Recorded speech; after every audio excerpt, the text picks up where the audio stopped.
जय माता दी। प्रेम से बोलिए संतोषी माता की जय। आज शुक्रवार के दिन आप सुनिए संतोषी माता की व्रत कथा। एक बुढ़िया थी और उसके 7 बेटे थे। 6 बेटे कमाने वाले थे और एक बेटा निकम्मा था। बुढ़िया माँ 6 पुत्रों की रसोई बनाती, भोजन कराती और पीछे से जो कुछ बचता वो 7वें पुत्र को दे देती।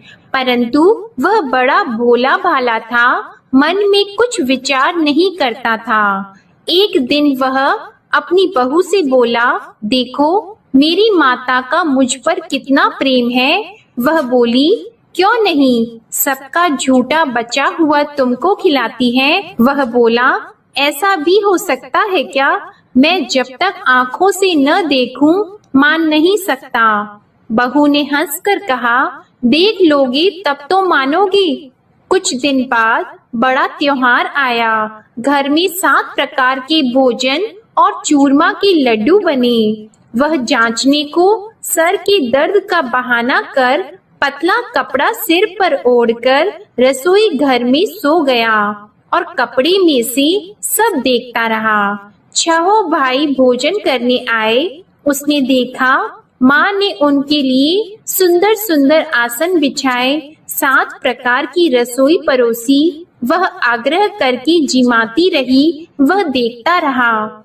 6 भाई भोजन कर उठे, तब माँ ने उनकी झूठी थालियों में से लड्डुओं के टुकड़ों को उठाया और एक लड्डू बनाया। झूठन साफ करके बुढ़िया माँ ने पुकारा, उठ बेटा, 6 भाई भोजन कर गए, अब तू ही बेटा बाकी है, उठ और तू कब खाएगा? वह कहने लगा, माँ मुझे भोजन नहीं करना, मैं परदेश जा रहा हूँ। माता ने कहा, कल जाता तो आज ही जा। वह बोला, हाँ हाँ आज ही जा रहा हूँ। यह कहकर वह घर से निकल गया। चलते समय उसे बहू की याद आई। वह गौशाला में कंडे थाप रही थी। वह उसे जाकर बोला कि मेरे पास तो कुछ नहीं है, यह अंगूठी है, सो ले लो और अपनी कुछ निशानी मुझे दे दो। वह बोली कि मेरे पास क्या है, यह गोबर भरा हाथ है। यह कहकर उसकी पीठ में गोबर के हाथ की थाप मार दी और वह चल दिया। चलते चलते दूर देश में पहुंचा। वहां पर एक साहूकार की दुकान थी। वहां जाकर बोला, भाई मुझे नौकरी पर रख लो। साहूकार को नौकर की जरूरत थी। साहूकार उससे बोला, तू नौकरी पर रह जा। लड़के ने पूछा, तनख्वाह क्या रहेगी? साहूकार ने कहा, काम देखकर दाम मिलेंगे। साहूकार की नौकरी मिल गई। वह सवेरे 6 बजे से रात्रि 12 बजे तक नौकरी करने लगा। कुछ दिनों में दुकान का लेन देन, हिसाब किताब, ग्राहकों को माल बेचना, सारा काम करने लगा। साहूकार के 7-8 नौकर थे। वे सब चक्कर खाने लगे कि यह नया नौकर बहुत होशियार बन गया है। सेठ ने भी काम देखा और 3 महीने के अंदर ही उसे मुनाफे का साझीदार बना लिया। 12 वर्ष में वह नामी सेठ बन गया और मालिक सारा कारोबार उस पर छोड़कर बाहर चला गया। अब बहू पर क्या बीती वह सुनो। सास ससुर उसे दुख देने लगे। सारी गृहस्थी का काम करा के उसे लकड़ी लेने जंगल में भेजते। इस बीच घर की रोटियों के आटे से भी जो भूसी निकलती उसकी रोटी बनाकर रख दी जाती और फूटे नारियल की नरेली में पानी। इस तरह दिन बीतते रहे। एक दिन वह लकड़ी लेने जा रही थी कि रास्ते में बहुत सी स्त्रियां संतोषी माता का व्रत करती दिखाई दी। वहां यह खड़ी होकर कहने लगी, बहनों, यह तुम किस देवता का व्रत करती हो और इसके करने से क्या फल होता है? इस व्रत के करने की क्या विधि है? यदि तुम अपने इस व्रत का विधान मुझे समझाकर कहोगी तो मैं तुम्हारा बड़ा एहसान मानूंगी। तब उनमें से एक स्त्री बोली, सुनो, यह संतोषी माता का व्रत है। इसके करने से निर्धनता दरिद्रता का नाश होता है, लक्ष्मी आती है, मन की चिंताएं दूर होती हैं, घर में सुख होने से मन को प्रसन्नता और शांति मिलती है। निपुत्री को पुत्र मिलता है, प्रीतम बाहर गया हो तो शीघ्र आता है। कुंवारी कन्या को मनपसंद वर मिलता है। राजद्वार में बहुत दिनों से मुकदमा चलता हो तो वह भी खत्म होता है। कलह क्लेश की निवृत्ति हो, सुख शांति हो, घर में धन जमा हो, पैसा जायदाद का लाभ हो और भी मन में जो कुछ कामना हो वह सब इस संतोषी माता की कृपा से पूरी होती है। स्त्री कहने लगी, 1.25 आने का गुड़ चना लेना, इच्छा हो तो 5.25 आने का लेना या 1.25 रुपए का भी, सहूलियत के अनुसार ही लेना, बिना परेशानी श्रद्धा और प्रेम से जितना भी बन सके सवाया लेना। 5.25 पैसे से 5.25 आने तथा इससे भी ज्यादा शक्ति और भक्ति के अनुसार ले लेना। हर शुक्रवार को निराहार रहकर कथा कहना और सुनना। इसके बीच क्रम टूटे नहीं, लगातार नियम पालन करते रहना। सुनने वाला कोई न मिले तो घी का दीपक जलाकर उसके आगे जल के पात्र को रखकर कथा कहना, परंतु नियम न टूटे। जब तक कार्य सिद्ध न हो, नियम पालन करना और कार्य सिद्ध हो जाने पर व्रत का उद्यापन करना। 3 मास में माता फल पूरा करती है। यदि किसी के खोटे ग्रह हो तो भी माता 1 वर्ष में अवश्य कार्य सिद्ध करती हैं। कार्य सिद्ध होने पर ही उद्यापन करना चाहिए, बीच में नहीं करना चाहिए। उद्यापन में 2.5 सेर आटे का खाजा तथा इसी अनुसार से खीर तथा चने का साग बनाना। 8 लड़कों को भोजन कराना। जहाँ तक मिले देवर, जेठ, भाई, बंधु, कुटुंब के लड़के लेना। न मिले तो रिश्तेदारों और पड़ोसियों के लड़के बुलाना। उन्हें भोजन कराकर यथाशक्ति दक्षिणा देना और माता का नियम पूरा करना। उस दिन घर में कोई खटाई नहीं बनाना। यह सब सुनकर बुढ़िया की बहू वहाँ से चल दी। रास्ते में लकड़ी के बोझ को बेच दिया और उन पैसों से गुड़ चना लेकर माता के व्रत की तैयारी करने लगी। आगे चली और सामने मंदिर है। यह सुनकर माता के मंदिर में जाकर माता के चरणों में लौटने लगी। इसके बाद वह माँ से विनती करने लगी कि हे माँ, मैं निपट मूर्ख हूँ, व्रत के नियम कुछ नहीं जानती हूँ, मैं बहुत दुखी हूँ। हे माता जग जननी, मेरा दुख दूर करो, मैं आपकी शरण में हूँ। माता को दया आई। एक शुक्रवार बीता कि दूसरे शुक्रवार को ही इसके पति का पत्र आया और तीसरे को उसका भेजा हुआ पैसा भी आ पहुँचा। यह देखकर जेठानी मुंह सिकोड़ने लगी। इतने दिनों में इतना पैसा आया, इसमें क्या बढ़ाव है। लड़के ताने देने लगे कि काकी के पास अब पत्र आने लगे, रुपए आने लगा, अब तो काकी की खातिर बढ़ जाएगी, अब तो काकी बुलाने से भी नहीं बोलेगी। बेचारी सरलता से यह कहती है कि भैया पत्र आएगा, रुपए आएंगे तो हम सबके लिए अच्छा है। ऐसा कहकर आंखों में आंसू भरकर संतोषी माता के मंदिर में आकर मातेश्वरी के चरणों में गिरकर रोने लगी। माँ, मैंने तुमसे पैसा नहीं मांगा, मुझे पैसे से क्या काम है, मुझे तो अपनी सुहाग से काम है, मैं तो अपने स्वामी की दर्शन और सेवा मांगती हूँ। तब माता ने प्रसन्न होकर कहा, जा बेटी, तेरा स्वामी आएगा। यह सुनकर खुशी से वह बावली होकर घर जाकर काम करने लगी। अब संतोषी माँ विचार करने लगी, इस भोली पुत्री से मैंने कह तो दिया कि तेरा पति आएगा, पर आएगा कहाँ से? वह तो इसे स्वप्न में भी याद नहीं करता। इसे याद दिलाने तो मुझे ही जाना पड़ेगा। इस तरह माता उस बुढ़िया के बेटे के पास जाकर स्वप्न में प्रकट होकर कहने लगी, साहूकार के बेटे, सोता है या जागता है? वह कहता है, माता सोता भी नहीं हूँ, जागता भी नहीं हूँ, बीच में ही हूँ, कहो क्या आज्ञा है। माँ कहने लगी, तेरा घर बार है या नहीं। वह बोला, मेरा सब कुछ है माता, माँ बाप भाई बहन बहू क्या कमी है। माँ बोली, पुत्र तेरी घरवाली कष्ट उठा रही है, माँ बाप उसे दुख दे रहे हैं, वह तेरे लिए तरस रही है, तू उसकी सुध ले। वह बोला, हाँ माता यह तो मुझे मालूम है, परंतु जाऊं कैसे, परदेश की बात है, लेन देन का कोई हिसाब नहीं, कोई जाने का रास्ता नजर नहीं आता, कैसे चला जाऊं। माँ कहने लगी, मेरी बात मान, सवेरे नहा धोकर संतोषी माता का नाम लेकर घी का दीपक जलाकर दंडवत कर दुकान पर जा बैठना। देखते देखते तेरा लेन देन चुक जाएगा, जमा माल बिक जाएगा, सांझ होते होते धन का ढेर लग जाएगा।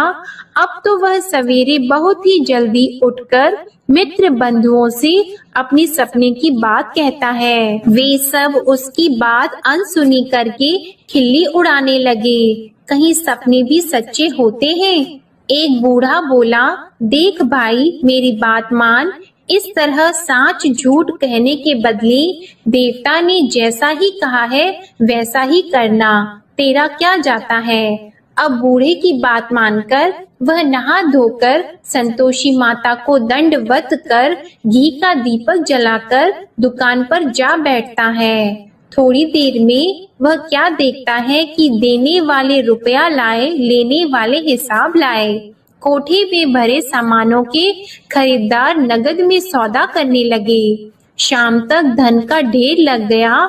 मन में माता का नाम लेकर प्रसन्न होकर घर जाने के वास्ते गहना कपड़ा सामान खरीदने लगा।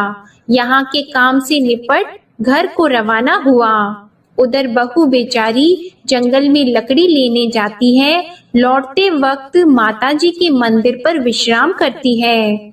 वह तो उसका रोज रुकने का स्थान ही था। दूर धूल उड़ती देखकर वह माता से पूछती है, हे माता यह धूल कैसे उड़ रही है। माँ कहती है, हे पुत्री तेरा पति आ रहा है, अब तू ऐसा कर लकड़ियों के 3 बोझ बना ले, एक नदी के किनारे रख, दूसरा मेरे मंदिर पर और तीसरा अपने सिर पर रख।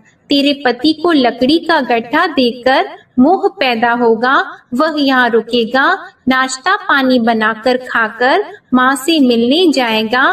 तू लकड़ी का बोझ उठाकर जाना और बीच चौक में गड्ढा लाकर 3 आवाजें जोर से लगाना। लो सासू जी लकड़ियों का गड्ढा लाई हूँ, भूसी की रोटी दो, नारियल के खोपड़े में पानी दो, आज कौन मेहमान आया है। माँ की यह बात सुनकर वह बहुत अच्छा माताजी कहकर प्रसन्न मन होकर लकड़ियों के 3 गट्ठे ले आई। एक नदी के तट पर एक माता के मंदिर पर रखा। इतने में ही वह मुसाफिर आ पहुंचा। सूखी लकड़ी देखकर उसकी इच्छा हुई कि अब यहीं निवास करें और भोजन बनाकर खा पीकर गांव जाएं। इस प्रकार भोजन बनाकर विश्राम लेकर गांव को गया। उसी समय बहू सिर पर लकड़ी का गट्ठा लिए आती है। उसे आंगन में डालकर जोर से 3 आवाज देती है, लो सासू जी लकड़ी का गट्ठा लो, भूसी की रोटी दो, नारियल के खोपड़े में पानी दो, आज कौन आया है। यह सुनकर उनकी सास अपने दिए हुए कष्टों को भुलाने हेतु कहती है, बहू ऐसा क्यों कहती हो, तेरा मालिक ही तो आया है, बैठ मीठा भात खाकर कपड़े गहने पहन। इतने में आवाज सुनकर उसका स्वामी बाहर आता है और अंगूठी देखकर व्याकुल हो जाता है। माँ से पूछता है, माँ यह कौन है। माँ कहती है, बेटा ये तेरी बहू है, आज 12 वर्ष हो गए जब से गया है, तब से सारे गांव में जानवर की तरह भटकती फिरती है, काम काज घर का कुछ करती नहीं, 4 समय आकर खा जाती है। अब तुझे देखकर भूसी की रोटी और नारियल के खोपड़े में पानी मांगती है। वह लज्जित होकर बोला, ठीक है माँ, मैंने इसे भी देखा और तुम्हें भी, अब मुझे दूसरे घर की चाबी दो तो मैं उसमें रहूंगा। ठीक है बेटा, जैसी तेरी मर्जी। यह कहकर माँ ने चाबी का गुच्छा उसे दे दिया। उसने लेकर दूसरे कमरे को खोलकर सारा सामान जमाया और एक दिन में ही वहां राजा के महल जैसा ठाट बाट बन गया। अब क्या था, वह सुख भोगने लगी। इतने में अगला शुक्रवार आया। उसने अपने पति से कहा, मुझे माता का उद्यापन करना है। उसका पति बोला, बहुत अच्छा, कर लो, अपनी खुशी से यह भी कर लो। तुरंत ही वह उद्यापन की तैयारी करने लगी। जेठ के लड़के को भोजन के लिए कहने लगी। उसने मंजूर किया, परंतु पीछे जेठानी अपने बच्चों को सिखाती है, देखो भोजन के समय सब लोग खटाई मांगना, जिससे इसका उद्यापन पूरा ना हो। लड़के खाना खाने आए, खीर पेट भरकर खाई, परंतु बात याद आते ही कहने लगे, हमें कुछ खटाई खाने को दो। खीर खाना हमें भाता नहीं, यह देखकर अरुचि होती है। बहू कहने लगी, खटाई किसी को नहीं दी जाएगी, यह तो संतोषी माता का प्रसाद है। लड़के उठकर खड़े हुए और बोले, पैसे लाओ। भोली बहू कुछ जानती नहीं थी, सो उन्हें पैसे दे दिए। लड़के उसी समय उठकर इमली लेकर खाने लगे। यह देखकर बहू पर माता ने कोप किया। राजा के दूत उसके पति को पकड़कर ले गए और जेठ जेठानी मन माने खोटे वचन कहने लगे। लूट लूट कर धन इकट्ठा कर लाया था, सो राजा के दूत उसे पकड़कर ले गए हैं। अब सब मालूम हो जाएगा जब जेल की रोटी खाएगा। बहू से यह वचन सहन नहीं हुआ। रोती रोती माता के मंदिर में गई और बोली, हे माता, तुमने यह क्या किया? हंसाकर क्यों रुलाती हो? माता बोली, पुत्री, तूने उद्यापन करके मेरा व्रत भंग किया, इतनी जल्दी सब बातें भुला दी। वह कहने लगी, माता, भूली तो नहीं हूँ, न कुछ अपराध किया है, मुझे तो लड़कों ने भूल में डाल दिया। मैंने भूल से उन्हें पैसे दे दिए, मुझे क्षमा करो माँ। माँ बोली, ऐसी भी कहीं भूल होती है? वह बोली, माँ मुझे माफ कर दो, मैं फिर तुम्हारा उद्यापन करूंगी। माँ बोली, अब भूल मत करना। वह बोली, अब भूल नहीं होगी माता, अब बताओ वे कैसे आएंगे? माँ बोली, जा पुत्री, तेरा मालिक तुझे रास्ते में ही आता मिलेगा। वह निकली, रास्ते में पति आता मिला तो उसने पूछा, तुम कहाँ गए थे? वह कहने लगा, इतना धन जो कमाया है उसका टैक्स राजा ने मांगा था, वह भरने गया था। वह प्रसन्न होकर बोली, अच्छा हुआ, अब घर चलो। कुछ दिन बाद फिर शुक्रवार आया तो वह बोली, मुझे माता का उद्यापन करना है। पति ने कहा, कर लो। वह फिर जेठ के लड़कों से भोजन को कहने लगी तो जेठानी ने एक दो बातें सुनाई और लड़के सिखा दिए कि तुम पहले ही खटाई मांग लेना। लड़के कहने लगे कि हमें खीर खाना नहीं भाता, कुछ खटाई खाने को दो। तो बहू बोली, खटाई खाने को नहीं मिलेगी, खाना हो तो खाओ। यह कहकर ब्राह्मणों के लड़के लाकर भोजन कराने लगी। यथाशक्ति दक्षिणा की जगह एक एक फल उन्हें दिया। इससे संतोषी माता प्रसन्न हुई। माता की कृपा होते ही 9वें मास उसको चंद्रमा के समान सुंदर पुत्र प्राप्त हुआ। वह पुत्र को लेकर प्रतिदिन माता जी के मंदिर को जाने लगी। माँ ने सोचा कि यह रोज आती है, आज क्यों न मैं ही इसके घर चलूं, इसका आसरा देखूं तो सही। यह विचार कर माता ने भयानक रूप बनाया। गुड़ और चने से सना मुख, ऊपर से सूंड के समान होठ, उस पर मक्खियां भिनभिना रही हैं। दहलीज में पैर रखते ही उसकी सास चिल्लाई, देखो कोई चुड़ैल डाकिनी चली आ रही है, लड़कों इसे भगाओ नहीं तो किसी को खा जाएगी। लड़के डरने लगे, चिल्लाकर खिड़की बंद करने लगे। बहू रोशनदान में से देख रही थी। प्रसन्नता से पगली होकर चिल्लाने लगी कि आज मेरी माता मेरे घर आई है। यह कहकर बच्चे को दूध पिलाने से हट जाती है। इतने में सास का क्रोध फूट पड़ा। वह बोली कि इसे देखकर कैसे उतावली हुई जो बच्चे को पटक दिया। इतने में माँ के प्रताप से जहाँ देखो वहाँ लड़के ही लड़की नजर आने लगे। बहू बोली, माँ जी, मैं जिनका व्रत करती हूँ यह वह संतोषी माता है। इतना कहकर झट से सारे घर के किवाड़ खोल दिए और सबने माता के चरण पकड़ लिए और विनती कर कहने लगे, हे माता, हम मूर्ख हैं, अज्ञानी हैं, तुम्हारी व्रत की विधि हम नहीं जानते हैं।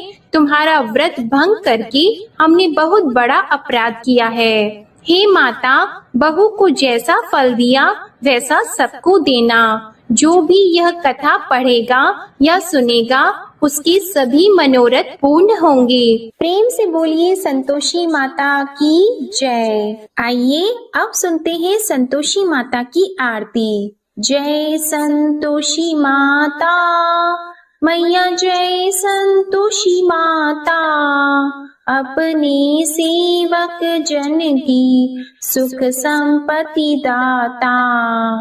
जय संतोषी माता मैया, जय संतोषी माता, सुंदर चीर सुनहरी माँ धारण की हो, हीरा पन्ना दम के तन श्रृंगारली हो। जय संतोषी माता मैया, जय संतोषी माता, गेरू लाल छटा छवि बदन कमल सोहे, मंद हसत करुणामय, मंद हसत करुणामय, त्रिभुवन जन मोहे। जय संतोषी माता मैया, जय संतोषी माता, स्वर्ण सिंहासन बैठी चवर ढुरे प्यारे, धूप दीप मधुमेवा भोग धरे न्यारे। जय संतोषी माता मैया, जय संतोषी माता, गुड़ अरु चना परम प्रिय तामे संतोष कियो, संतोषी कहलाई भक्तन वैभव दियो।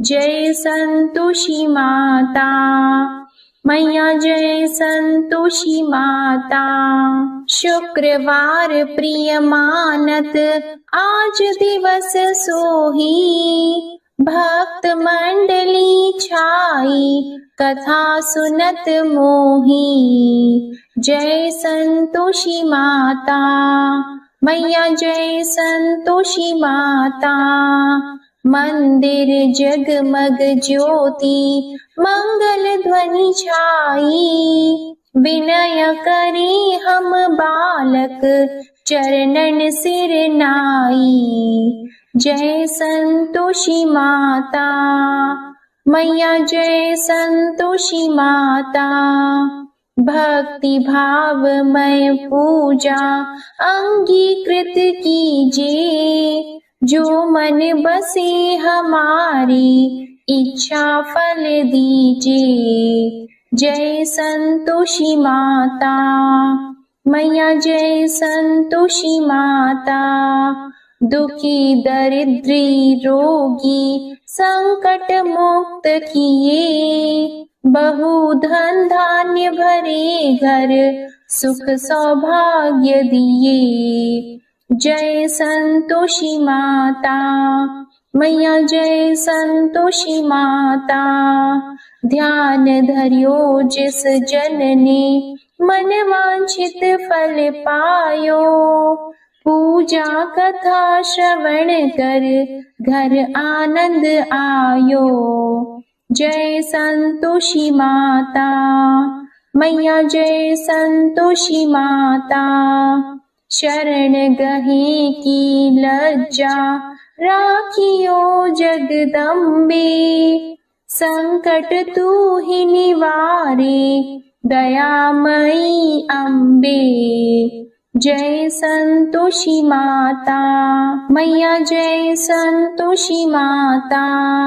संतोषी माँ की आरती जो कोई नर गावे, रिद्धि सिद्धि सुख संपत्ति जी भर कर पावे। जय संतोषी माता। मैया जय संतोषी माता। जय संतोषी माता। प्रेम से बोलिए संतोषी माता की जय। आपको आज की कथा पसंद आए तो वीडियो को लाइक करके चैनल को जरूर सब्सक्राइब करिएगा और कमेंट में संतोषी माता की जय भी जरूर लिखिएगा। इसी के साथ आज आप हमारे चैनल पर वैशाख मास महात्म्य की कथा भी जरूर सुनिएगा। प्रेम से बोलिए संतोषी माता की जय।